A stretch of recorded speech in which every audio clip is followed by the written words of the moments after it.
We're ready, Dina.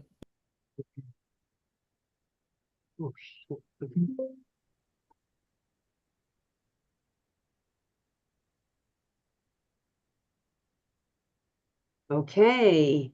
Hi, I'm Dina Lapolt. I am a music lawyer, entertainment lawyer, an activist, an advocate for music creators, a badass bitch, whatever else you want to call me, but I fight for the underdog. And I'm also the Songwriters of North America co-founder and board member.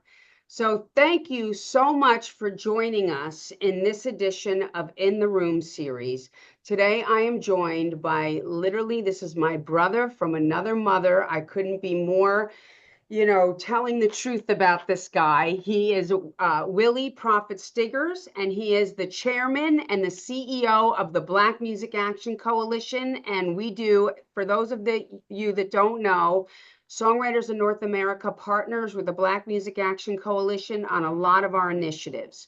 So Prophet, I'm excited to talk to you today. Of course, I can go on and on and on as an introduction, but instead I want you to go into the things that you do, especially with your journey coming up in the world, starting as an activist when you were 13 in the Bronx, and where you are today. And we're going to get started after that. Well, thank you, Dina. You guys have to pardon me. I'm a little under the weather, but there wasn't going to be any way that I did not participate in this Zoom. I have so much respect for Dina, A, and B, equally as important for Songwriters of North America. I think the organization that you guys have built is a tremendous organization, the leading organization in this industry representing songwriters. And if you're not a member, join. I will tell you that for the past almost 4 years, going on 5 years, I have watched and worked alongside SONA. They are about that life for real. They are in the streets. They are in DC. They are in Sacramento. They are everywhere they need to be fighting for creative rights. And I don't know of another organization that do it as strong and as dedicated to these issues as they are. But as Dina mentioned, I'm Prophet, co-founder, CEO, and president of the Black Music Action Coalition. For those who don't know, BMAC started in 2020 in response to the show Pausing. Around 200 of the most influential lawyers, producers, managers formed an organization that would hold our industry accountable to the pledges that they were making around social and racial justice. And for some reason, the group elected me to sit in a leadership position. As Dina mentioned, I'm from the Bronx. I've been an activist since 13. Started my activist career, if you will, with the National Action Network with Reverend Sharpton. Kind of grew with him when he started NAN.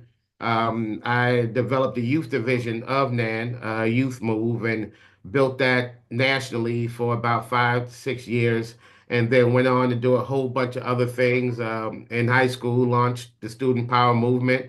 Some of those people that I went to high school with, that was a part of that movement, record exec Russell Jones, who's at RCA, stylist to the stars, Wari Vice, and also Alicia Keys.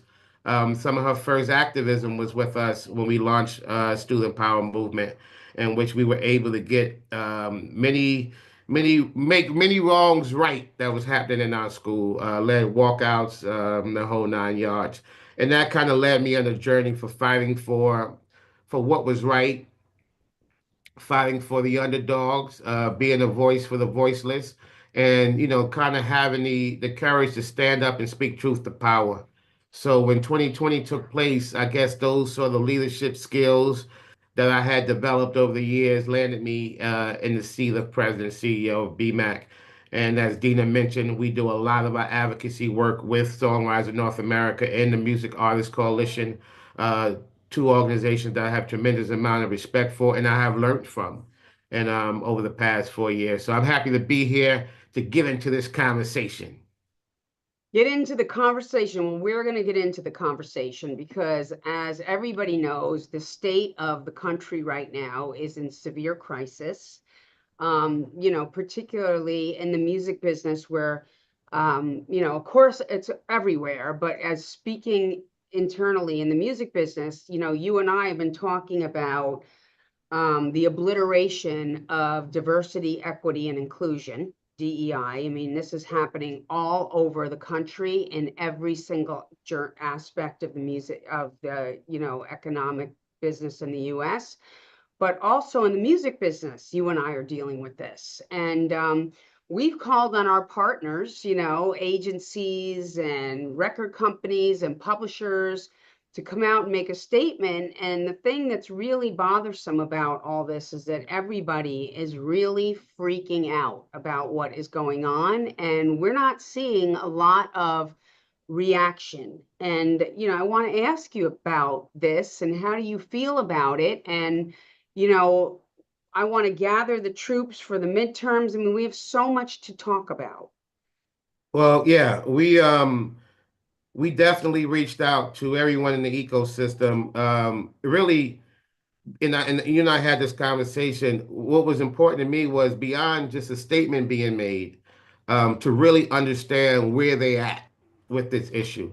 There's less Black executives in the music industry currently employed than there were in 2019.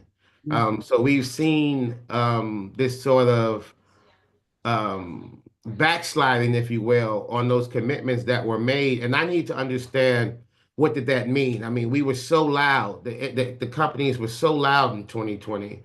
And I think that had a lot to do with the public reaction to social and racial justice sort of globally, and understanding that their artist and the consumer was very concerned about where the record companies and the streaming platforms, where they were at with those issues. And I think they need to understand that that time is once again among us. I think what we are watching happen on a corporate scale nationally in terms of the boycotts and the public reaction, that same attention is being given to the industry. That's one of the reasons we were asking people to sort of make these public recommitments, if you will, to DE&I, not necessarily for you and me, but so that their consumers and the artists that are associated with these companies can boldly stand next to them.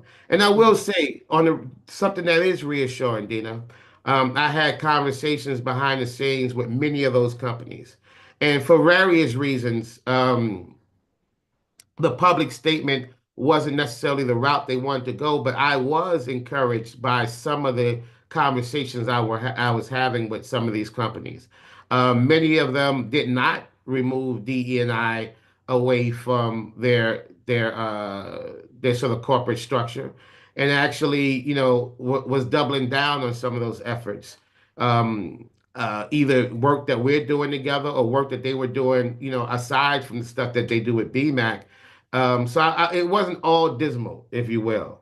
And I think that this current administration is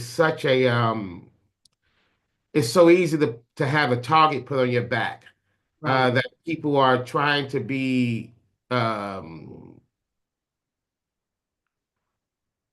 careful with how they step out there around this issue when the highest seat in the office is being so vocal about reversing it. So I think people are trying to be strategic, but although there's less Black employees than there were in 2019, Right. all isn't lost in terms of that work that has happened over the past 4 years. Yeah, I mean, I understand the need to be strategic about it, because the last thing you want to do is, have a target on your back and then, it all goes to shit. I mean, it's Right. going to shit now, but the strategy is everything around it, Yeah. and because eventually we have to get what we need. I mean, Right. um, you know, it's very disheartening, as an ally to be in this position, because as allies, we are the ones that have to fight for people of color. Yeah, you guys fight for yourself, but we have to fight for the people of color. Like that is the I mean, job. well, It's that's who holds the paramount. power. I mean, that's just the reality of the situation. If that wasn't the case, we wouldn't be pushing for D and I. So Right, those who are sitting at those seats are not Black people. Those who right. actually have the power to change the narrative, to rewrite the script, to kind of set this country on the right path, are not Black people, are not people of color, and unfortunately, aren't many women in that seat No, as well. there's no women So, either. and I'm gonna tell you something else. Then I was in the UK earlier this year. Lucian asked me to go to Europe to meet with the Universal team over there. And Hmm. there wasn't really an agenda. There wasn't really you know, a set purpose outside of me just gaining sort of like a global perspective of what's happening and what they're doing. I hadn't met with the Black Music Coalition that is based out there, so it was a great opportunity for me to kind of see it from a global perspective. And one of the things that they have over there, a brilliant woman named Ange, who is the Chief People Officer, Chief People and Inclusion Officer for Universal. They call it DEI and B, and the B stands for belonging, because one of her theories is that, inclusion is like, okay, we're going to let you in, we're going to include you in, but belonging suggests you should have been here to begin with, so it's D, E, and I and B over there. And they are doubling and tripling down on those efforts, which was very reassuring to me, just from a global perspective. But we definitely need that energy here. Yeah, I wasn't completely um, discouraged by those conversations I were having. I was having, like I said, some of them really sort of inspired me to understand and helped me understand that all isn't lost, and that there are people in position that care and that understands not just the sort of moral, um, the moral side to this thing, but from a business side. I mean, the reality is that the world is changing. America is changing. The idea that white men are just dominating from a population standpoint, those statistics are changing. And it's becoming more of a diverse country. So you want to see that in your workforce. That will allow new ideas. That will allow you to grow your company faster. So it's not even an issue of morality at this point. Let's just look at the economics of it. And hopefully people are leaning into whichever side, because ultimately we need to see the executive side of this business as reflecting the consumer side of it, Right. in terms of the diversity that exists there, and the artists that actually make up and impact the bottom line the way they do. Yeah, listen, I hope, that's why I'm behind the scenes with you, calling people out, because as a lawyer in the music industry, I mean, everybody knows that I'm a creator-led, firm. We don't have any conflicts of interest. We don't represent companies. We don't represent record companies, publishing companies, streamers, but we do have people that are adverse to companies, which are artists, songwriters, and executives. And I can tell you is that, there's a lot of layoffs happening, Yeah, and they're all women, and most of them are all people of color. So here's what we're dealing with. yeah, So everybody can go and tell me that this is happening behind the scenes and everybody's prioritizing it, but and I've got to be probably one of the most, prominent lawyers out there. So I have a good handful of executives like my colleagues. yeah. So I'm hoping it's different on other people's desks. You know what I mean? I It's hope my not. desk is I hope my desk is an alienated desk. Unfortunately, it isn't. But our job is to continue to push, continue to keep that pressure. One of the reasons we started BMAC is because we knew a time would come where Yeah. social and racial justice wasn't the hot topic. It wasn't the thing that, got you the clicks. So if there wasn't a movement that was committed to continue to keep the pressure on, then this will be a mute issue today. But Yeah. we're going to continue to do that, and we're going to continue to be diligent in this fight, because it was crazy to me when 2020 took place, Dina. I said to Sean Halliday, who's the first one to give me a call about the formation of this movement, that all the labels and publishers have the same publicists, right? Because they all pull up that same statement of solidarity with their black brothers and sisters. And I'm like, what are you talking about? You haven't promoted, this person in X amount of years. Women aren't paid the same as men. How can you sit and say that you stand? But those public declarations was our sort of green light to hold them accountable to those pledges that they made, and we will continue to do that. And with the help of yourself and other advocates, we will continue to put this pressure on. Yeah. It's working. Yes, no, we're not where we want to be, right? But we are in a different place than we was before these organizations formed. And I believe in my heart, otherwise I would go off and start managing artists or go off and becoming a great actor or some other stuff if I didn't believe that the work that we're doing matter and actually going to make some real sustainable change. Yeah, I agree with you, Prophet. I mean, it's, you and I were real good at working across the aisles, Yeah, okay? And listen, I mean, I don't know if anybody on this Zoom listening in or on this YouTube stream is listening knows this information, but copyright is a Republican issue. So even though on the other side, where we feel like some of our issues are being compromised, like DE&I, we look at the fact that, we work in a music industry and freedom of speech is a big right, issue for Republicans. So is copyright. right, So if you think about that, as you and I talk about, traditionally you have the Republican Party doesn't really like regulation.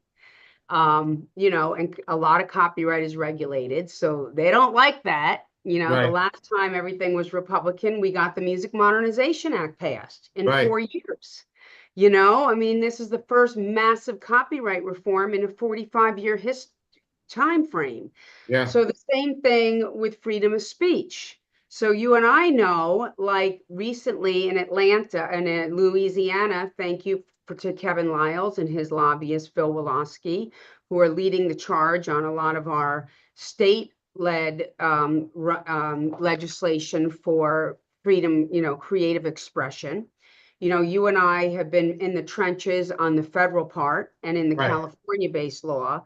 So when we're talking about protecting creative expression, when you and I got into this, we realized after we formed our RAP legislative working group, we had a professor that did the social science research for us and right, told us that it's only Black men, mainly Black men, that are sitting in prison that were convicted, on the use of their lyrics. right. So you and I make it about First Amendment. So now people are listening to us, Right. So let's talk about that for a second. That's So, something that's one of the one of the things about leadership is, when you have these groups and you're able to learn from each other and you're able to, share strategies with one another. That was one of the things that I learned from you over the past 4 years was that ability to work across the aisle and be strategic with how we fight. Interestingly enough, 2 weeks ago, I had the opportunity to sit with Ambassador Andrew Young at the Live Nation office here in Atlanta. And he talked about this very thing, about how they had to work across the aisle and had to get white people in Georgia and Black people in Georgia to come together to get the transportation bill passed, to get the airport bill, to get things done that are real things that led to the growth of this economy here in Atlanta that's making it now one of the cultural capitals of the country. It came directly from understanding the strategy of working across the aisle. And a lot of leaders didn't understand that. A lot of people just thought one way, you have to be this way, you have to, you can't water down the message, you can't do this. It had nothing to do with that. It was about being strategic with how we craft these things so we ultimately get what we want. So yeah, we are working across the aisle. First Amendment, freedom of speech is something that we all can agree on. And so yes, some people didn't like the word Rap Act, didn't like the name of it. But really, ultimately, we're talking about freedom of speech. We're talking about the idea of folks being able to express themselves creatively without the government or the courts using that against you to prosecute. That's right. something everyone can lock into. So yeah, we are adjusting the strategy and making it where everyone can digest this and getting support, by the way. And ultimately going to lead to victory, which is where we ultimately need to go. Otherwise, why are we in this race? Right.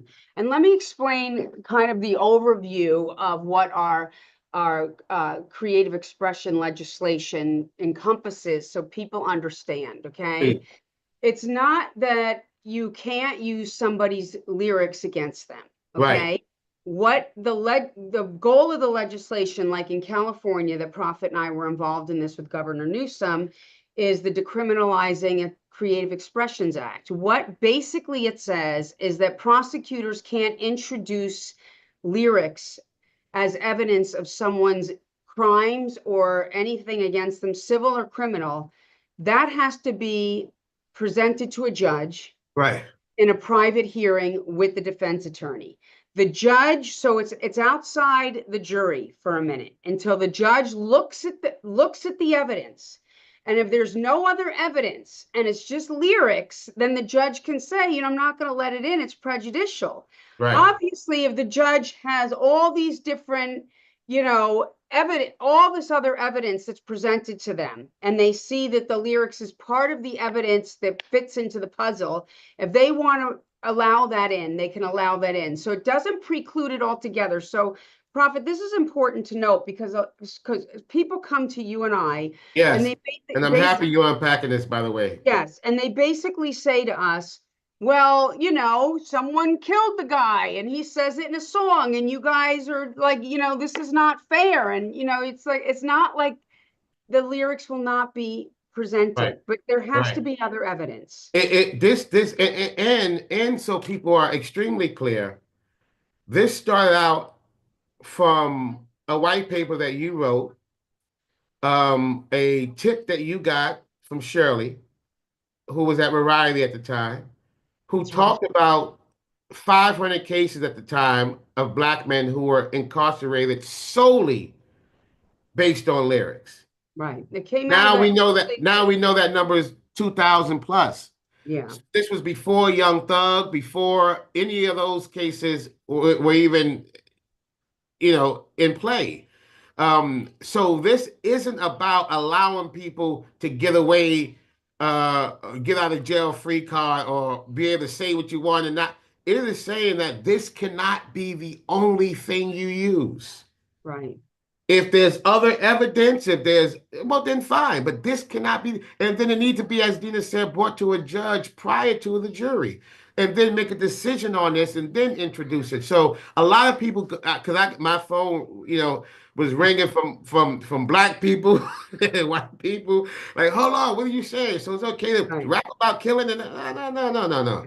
It had Right. nothing to do with allowing people to do that and get away with it. It was about this cannot be, because it creates a slippery slope. And our community was the only community being affected by this Correct. way. So Correct. what is that about? It's Right. not lost on us that this isn't going on in other genres. Correct. Which lyrics are in other genres, just for the record.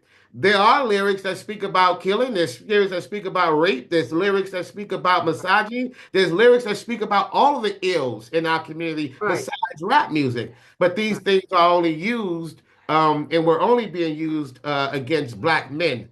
And that's why this became an issue. And we thank the great state of California for being one of the first to lead the charge at creating a state bill to kind of address that. Right. Because Which, no one and up that's going to arrest Carrie Underwood for beating the shit out of her boyfriend with a bat, right, the cheating right. boyfriend. But here's the thing I want to say. So, two things on that. The biggest issue that you and I were, when we learned from Professor Jack Lerner, who is the professor of criminal law and intellectual Shout out to Jack property. Lerner. Shout out to Jack Lerner, who did the social research for us, okay, who's been running Rap on Trial, the legal clinic, for the past 15 years, and who authored, the Rap on Trial legal treatise for defense attorneys. What he educated our group about, and you and I started the rap legislative working group, a few years ago, but what he educated all of us on, if you remember, is that once it's introduced, the jury's prejudice. That's Right, it. So right, that's the biggest issue. Even though prosecutors know that it could be thrown out because it's irrelevant, okay, and the judge, and it'll end up being struck. It doesn't matter. The strategy of introducing it in the exactly, trial is when it's over. That's when exactly. the jury sees like you said, mostly Black men on trial. It gets introduced, and that's it. There's no hope for that case, and Right. that's what we're seeing. And you So, know, one of the things that I love is this is where the systemic change takes place. right, Policy. This is where it has to change. You know, every fucked up thing done in this country was backed by legislation. There was laws that said black people can't use this restroom. There was laws that said it was legal to to discriminate against, you know, a group of people. These were laws that had to change. So as we continue to protest and we continue to boycott and continue to raise the issue, we have to keep our eye on the legislative process because this is where it's going to actually create the systemic change we're talking about. right. And this midterm election, we Very have to important. keep our eye on this. You know, I know that we are all sort of, you know, in this sort of emotional roller coaster right now, but we have to stay focused over the next 2 years because we have an opportunity to make some change there. And I think for some people who didn't think this shit was real, Mm, are now starting to see how real it is. mm. And we need people to gather and stay inspired and show up in 2 years for this midterm so that we can actually try and redirect and balance some of this chaos. Yeah, I love that. I mean, that's super important, and that's something that both, all of SONA, BMAC, and the Music Artists Coalition, will all be working on that and getting information out to our members. One of the other things I want to talk about that is big on yours and my radar is this No Fakes Act, which would Yes, create a federal right in voice and likeness. yes, And, SONA behind the scenes, BMAC, MAC, we've all been working with the Recording Artists Coalition and SAG-AFTRA on creating this, federal right of voice and likeness, which could curtail the deep fakes. I mean, one of the things that you remember, Prophet, is a couple years ago, I literally woke up to a #1 song with Drake and 21 Savage, only yeah, for 21 Savage's manager, Measy, to call me and say, that's not us. And I'm that's like, right. what? And Yeah, it literally took us 4 days to pull it down because there's no right. There's like, who has this? There's no federal right of intellect of voice and likeness. So if the No Fake Act passes, it would create this right, which means it's fully licensable, like trademark and copyright, and it has statutory protection. right, Right now, although we pull these things down, it's like whack-a-mole, okay? There's no statutory right. So people right, are not afraid to do it, right. And and this this is is the something that biggest shift. songwriters, producers, particularly need to really double down and lock in on. Right, I sit in a room with some producers and people, oh man, I love AI, the technology. We're going to be able to do this. This isn't anti-AI, right? right, This isn't anti technological advances. And right, this isn't that. We got to be very clear about what the fight right, is so that because this is something that I can't understand why every songwriter and every producer are not behind this, doubling down, tripling down on the support around this because it 1000% protects us, right, period. And all we want to do is create the guardrails so that we can have responsible usage of the technology. right, If you remember, and this is an opportunity for us to have a seat at the table to help dictate how this new sort of revolution takes place. Because when the first digital revolution took place with the streaming platforms, the songwriters and the producers were not at the table. The artists were not at the table. no, they were It was not. deals struck strictly with the record companies and the streaming platforms. And we was Right, coming Johnny come lately after the fact, trying to fight for our our literally right. peanuts. Still, Mhm. this allows us to be at the table early on to try and not Yeah, only regulate how the technology is used, but to make sure the creative community are right. part of the decision making and the revenue stream that comes from this. Yeah. I mean, shout out to Mitch Glazer, who runs the RIAA, and shout out Absolutely. to, Duncan Crabtree Ireland and Jeff Bennett of SAG-AFTRA, because they Absolutely. really do make sure that we have, that we have a say. you Yes. know, and that we are at the table and we are getting up to date, you know, information. And, you know, the good thing is about the Songwriters of North America, I mean, it was actually, it's our 10-year anniversary in April, you know. I mean, it's crazy that, you know, Kay Hanley and Michelle Lewis and I came together, and it all started around, you know, Washington, you know, with the consent decrees that govern ASCAP and BMI, where all of a sudden overnight, the Department of Justice puts out a decree that now it's going to be mandated full, you know, works licensing, meaning that these streamers don't have to go to both ASCAP and BMI. They could pick one, Mm. and they pick one, and then they pay all the money to that organization, and then that organization and that songwriter or songwriters have to pay their co-writers, which could be at BMI, there could be like, not good. It would have really killed the creative community, Right. you know. And SONA filed a lawsuit against the Department of Justice, and it put them on the map as far as like members talking to them directly. And I bring this up to let you know, to just remind everybody that that's how we got to the table. Like, nobody was up inviting any creators or songwriters or their lawyers to like weigh in on legislation, or like, what do you guys think about? It wasn't like that. It was the Right. trade organizations that were literally calling the shots and would update us we were on a need to know basis. And we knew it, and the creative community knew it.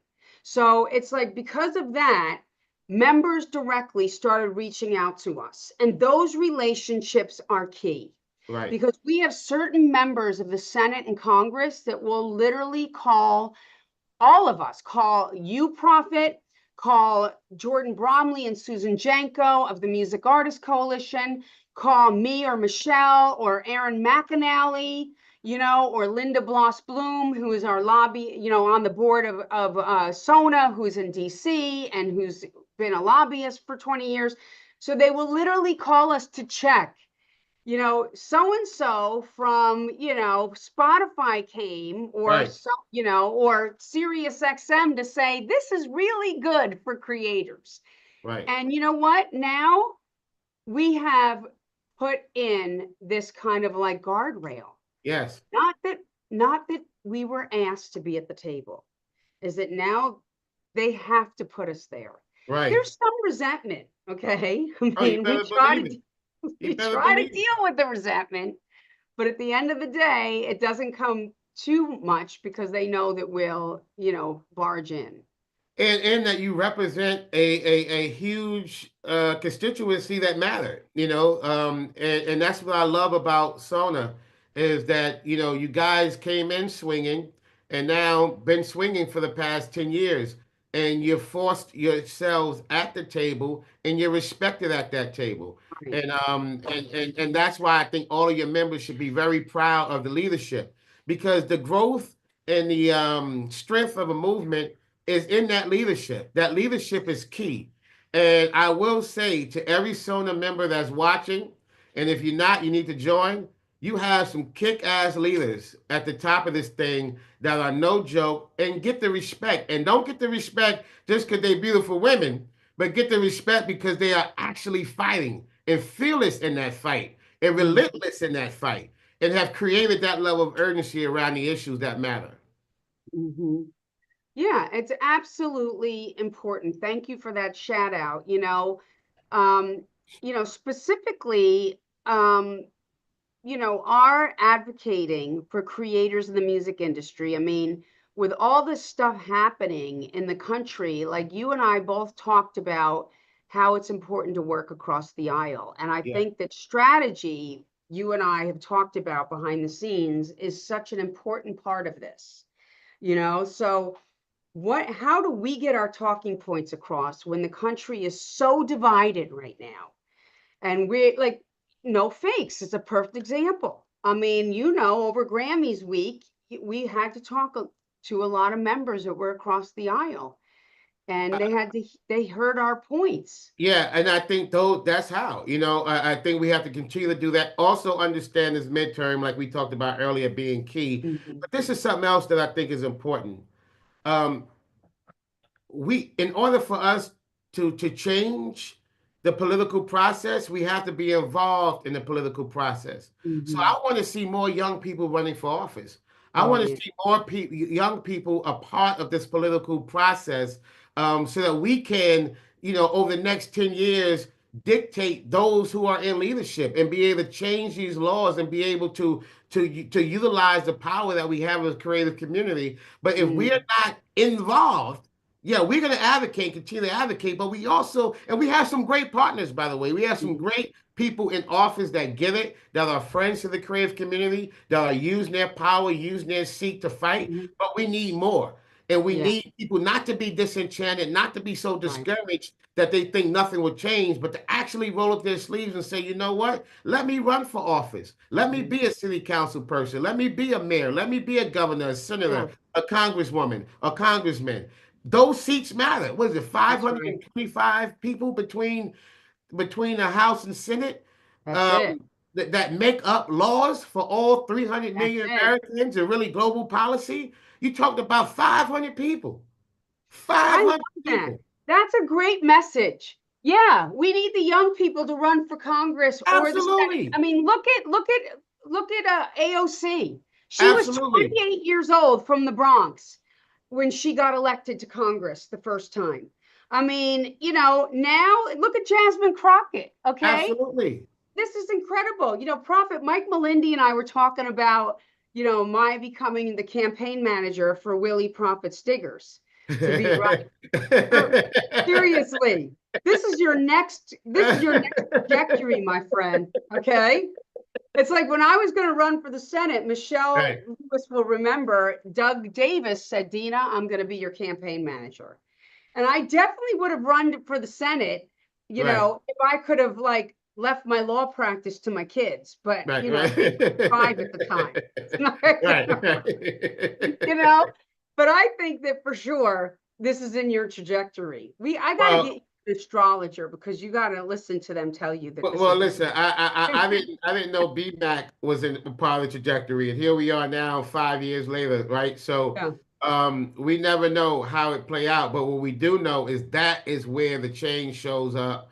the We have to change. keep our foot on the pedal. We have to keep our eye on that prize, and in the real way. And salute to those who just made Congressman Crockett, Crockett, Yeah, and AOC. I mean, these are fiery sisters who yeah, are not playing no games.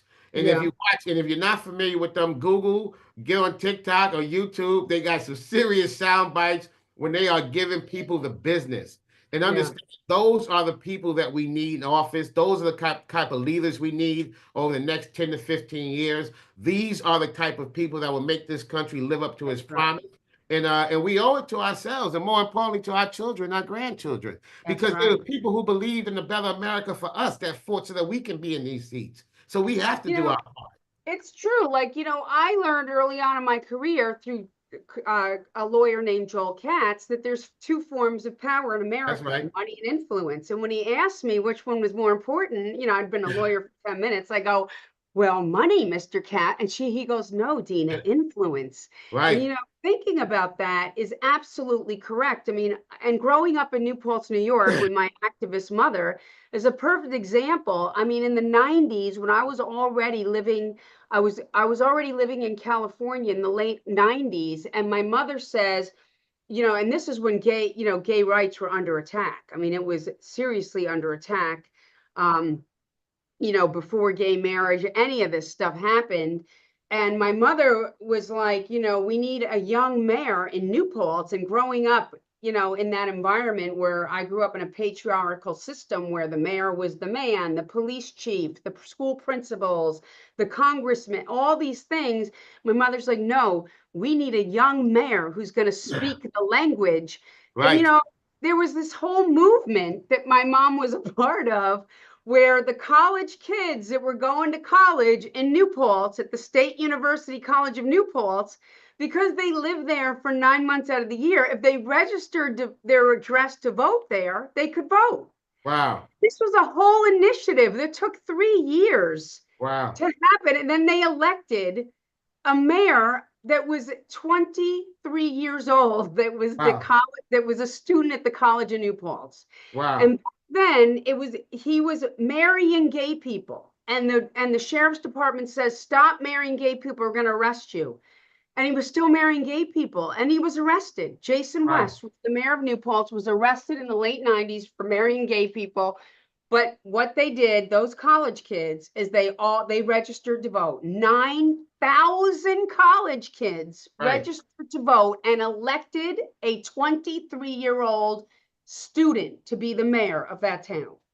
And if you think about this country, 425 people in the House, 100 plus people in the 100 people in the Senate, there you go. Yeah.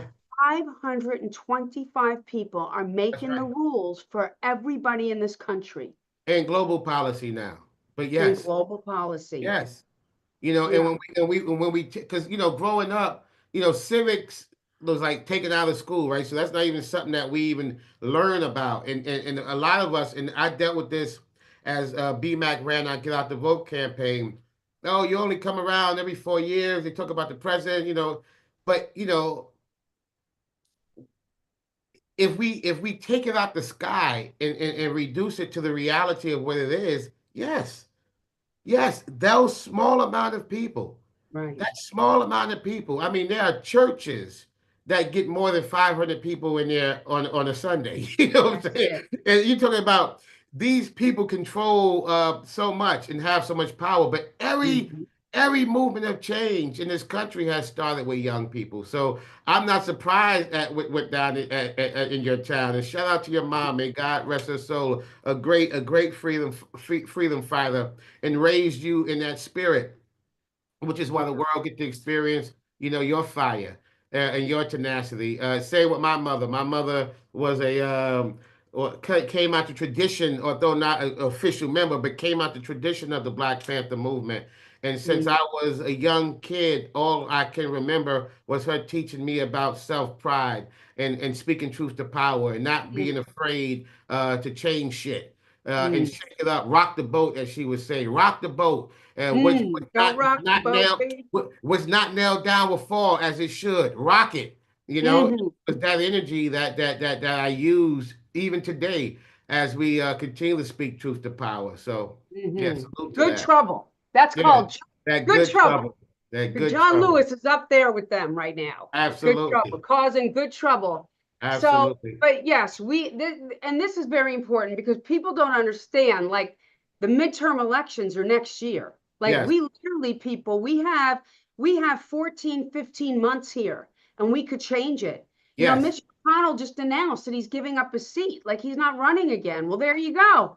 There's a place there in the Senate that we got to go for. Like we got to get around this issue. We got to get around it. And we also have to, find those people in office that really care about the creative community, care about democracy, care about diversity, equity, and inclusion, and support those people. Right. You see, a lot of them are afraid to come out sometimes because of the lack of support. We have to be visible, and we have to be willing to support them at different levels. Even if you don't feel the issue is your issue, support it. You have to show them that we're willing to do our part as well. That gives them what they need to go fight. I'm so glad you said that, because this goes to a relationship that SONA has, a very close relationship with Congresswoman Zoe Lofgren. She is a congresswoman up in, San Jose is her constituency, 408. Shout out to Congresswoman Zoe Lofgren. She's been on the House Judiciary for many years. And when we were in the middle of copyright hearings and copyright testimony and all kinds of stuff, when we were working way before it became the Music Modernization Act, people in the music industry were very petrified of her because of the questions that she would ask, and because she was up there and all her constituents were the streamers, they just immediately thought this was an adversarial member. And, you know, I got to know her very well when one of my clients was dealing with ICE during the first Trump administration, and she was the chairwoman of the Immigration and Citizenship Subcommittee. And Mm, in talking to her and asking for her help in that capacity, of course, she got involved and it was all great. And then I had this relationship with her, and I would ask her honestly, like Congresswoman Lofgren, these questions come about as a little, you know, off center, and people think that you don't like music creators. And she's like, huh? And once I got to be friends with her and her husband, I realized she did not grow up with music in her house. She did not play music. She did not, her kids didn't listen to music. And I was like, huh? Which was foreign to me, but then it hit me. Like, some people don't grow up with right, sports. Like, right. you know, like they don't understand football because they didn't grow up with sports in the house. And then once, and this was it, Prophet, educating her on the fact that the prosecutors were using lyrics against people as evidence of their guilt, and creative expressions were under fire. And once she understood a lot of the things, and she would hear from songwriters directly, she got attached to the issues because she had these direct relationships. Michelle Lewis, who was the co-founder of SONA and who's now chairwoman of our board, literally became her delegate. And she's a very close friend of ours. And you and I, Prophet, when Jasmine Crockett Yeah, wanted to get on judiciary, which, as you know, is the biggest, most powerful committee in the House, you and I worked behind the scenes calling a lot of our member friends to say, we need Congresswoman Crockett on judiciary. I mean, you and right, I spent the whole Christmas holiday working behind the scenes, right. Congresswoman, to get on that. Yeah, I mean, and that's the type of support that we have to give those who's willing to stand and fight for us. That's You right. know, we can't leave them out there by themselves, you know. We have to Right. be willing to stand and fight for them. So Right. no, that definitely. Right. And she knows now, like, you know, we told her, like, Congresswoman, you are going to be hearing copyright issues. Call us because a Yeah, lot of people that you wouldn't normally like want to listen to are going to be for our bill, which means that just call, because we're going to need that as well. Like, yeah, very no, important without relation. question. Without question. Yes. Yeah, listen, you know, Prophet, thank you so much for joining us. You know, I have a few rapid fire questions that, you know, Kelly Brown's going to kick my ass if I don't ask you. All right. Okay. Just, you know, So, what song do you have on repeat the most? right now it's probably Fight the Power. Mm, At least that's for it. the past 3 weeks, that's been like heavy rotation for me. Public Enemy, man. And they show up. Yeah, Flavor absolutely. Flav, Chuck D, they're still showing up, Prophet. Absolutely. You know that. Much respect to Flav and Chuck. Much I love. just hosted a screening of a brilliant documentary called Following Harry, Mm, documentary around Harry Belafonte. And when they sent me the link to watch it, one of the first people that popped in it was Chuck D. And I immediately hit him and said, hey, and he had just finished, you know, Public Enemy just came to mhm, our dinner, our Jimmy Jam and Cherry Lewis Music Maker dinner, and impromptu performed Fight the Power.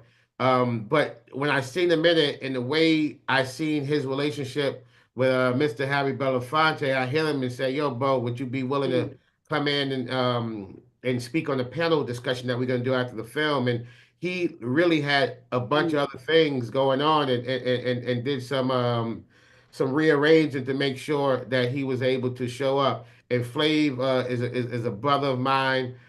We went out to Dina earlier about a month ago.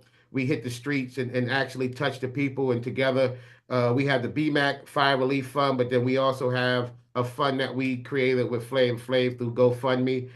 So here's a brother who is like becoming like the global ambassador to love and yeah, peace, you know. yeah, So salute to them. But Fight the yeah. Powers on Heavy Road right now for me. Love it. And you also, right now, is same question. What do you consider the best activism song? This would be it. I would think this would be it. That, but also optimistic. That's a good I one. think optimistic is because that's what we need right now, right? I think we need to understand that things may look a little dismal. I tell you this, um, and I was gonna leave this to my last remark, but I'm gonna say it now. In that meeting with Andrew Young, one of Mm, the challenges that he gave us was to do more. mm, He said, I know things may be a little weird right now, and the country's a little, in a frenzy and in a state of a shock in terms of this administration, the way he's coming in with the bulldozer. He said, but we had to imagine America before there was a Civil Rights Act passed. mm, We had to imagine this country living mm, up to its promise before laws were implemented. mm, He said we walked out our doors and literally had our heads beaten in and then had to mm, come back in and strategize. mm, Y'all can get through these 4 years. I mean, mm. and it just really was a paradigm shift for me because it was like, oh shit, absolutely. Changes your So perspective. optimistic, I think, is the song that I think Mm. will for me is that inspiration that we need to endure, if you will. I love that. And I love that he said that. Recently, one of my high school friends, came to visit me. And I've known this woman literally 50 years. And she said to me, she's looking around my office and, everybody here. And she's like, she's like, Dina, you've never changed. You've never changed. Like, she's like, this is just such a bigger version of you. And she was talking to me about it. And she's like, and we were just talking about, the diversity and where I live and who works here and everything. And I said, she's like, why do you think your life is, that this is how your life is with all the diversity in your life? And I said, you know what? I told her, I said, we used to drive down, my grandparents lived in Florida.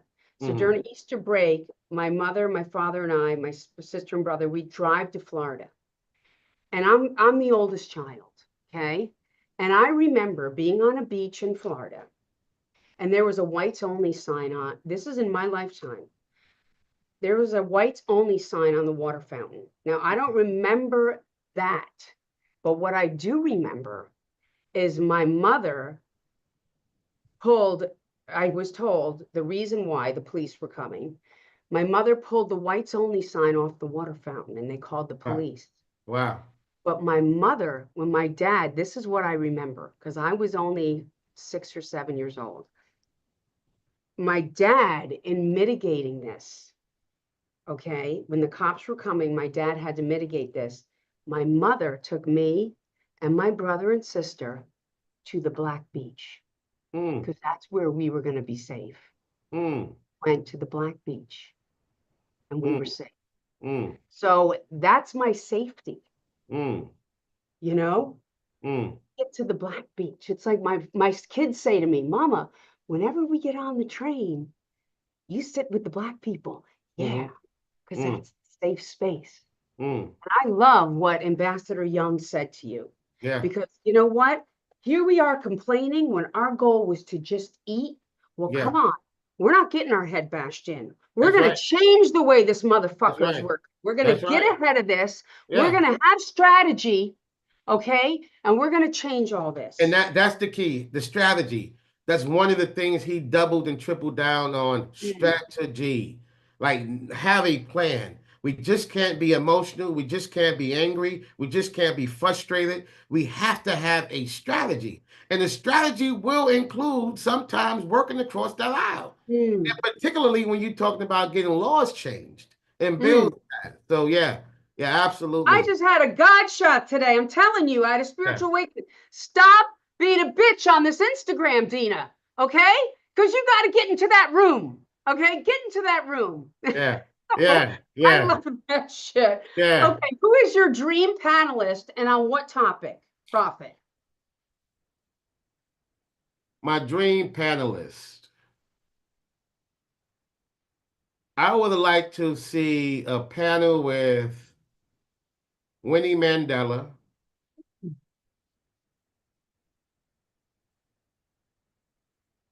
my mother, Mm,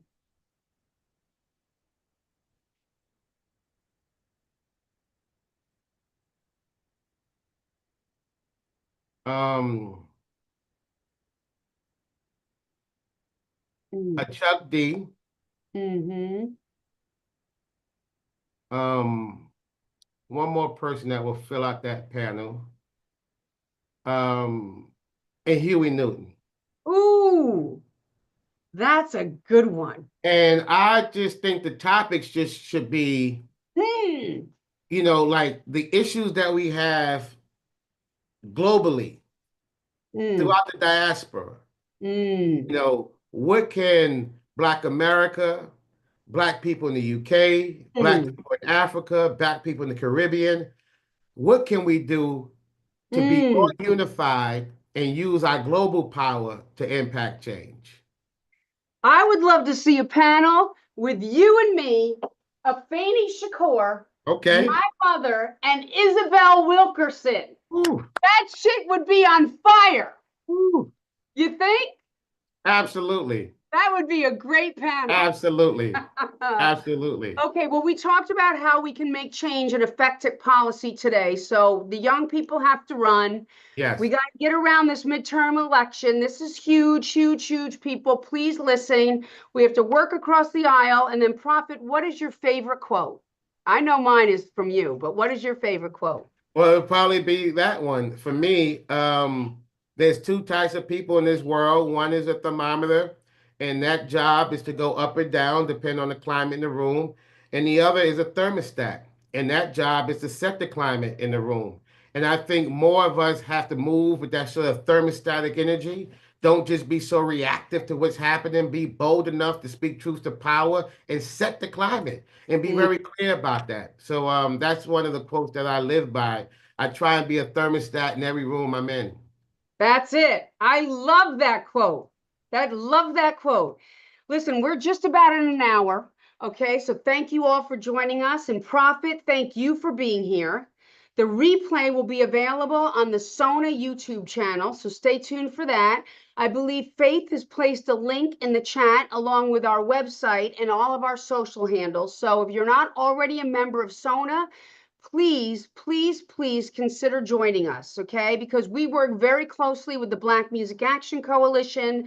We work very closely with SAG-AFTRA and with the Music Artists Coalition. Remember, you do not have to be a songwriter to join SONA. And Prophet, any final thoughts from you for our audience? Just thank you all. Thank you, Dina. Thank Michelle Lewis. I want to thank Sona just for being such an inspiration to me. You guys have helped me grow as a leader, helped me grow as an advocate, and I thank you guys for that. I look forward to the work that we continue to do together. And then those of you who's watching, join BMAC.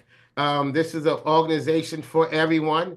We are here to eradicate racism within the music business, but also to inspire Mm, our country, inspire our industry to live up to its full potential. mm, Music is the universal language, mm, has the power to change the world. Artists have always been on the front line of every curve that have taken place in terms of great things in this country. So the challenge to us that Harry Belafonte gave a mandate in mm, this documentary. And that mandate is that we have to do more.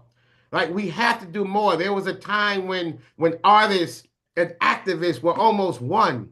mm, And you've seen artists, activists take their money and put it behind movements. Shout out to Chappell Roan for that mm, bold speech that she gave on the stage of the Grammys and then mm, challenge the industry. And salute to all the companies that stepped up to the plate to match her donation to ensure that healthcare, which is something that we're working on very mm, closely and very diligently with SONA and BMAC, we're working on the plan to address that. But salute to her. But this is what we need. This is the responsibility of the artist community to speak truth to power boldly. And so that would be my only mm. words to those who's watching. The mandate that Harry Belafonte gave us was to do more. And in the spirit of Chapel Roan, let's speak truth to power every opportunity we get.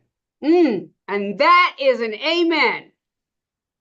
See you in the Thank you, Senate, my guys. friend. Peace. Peace.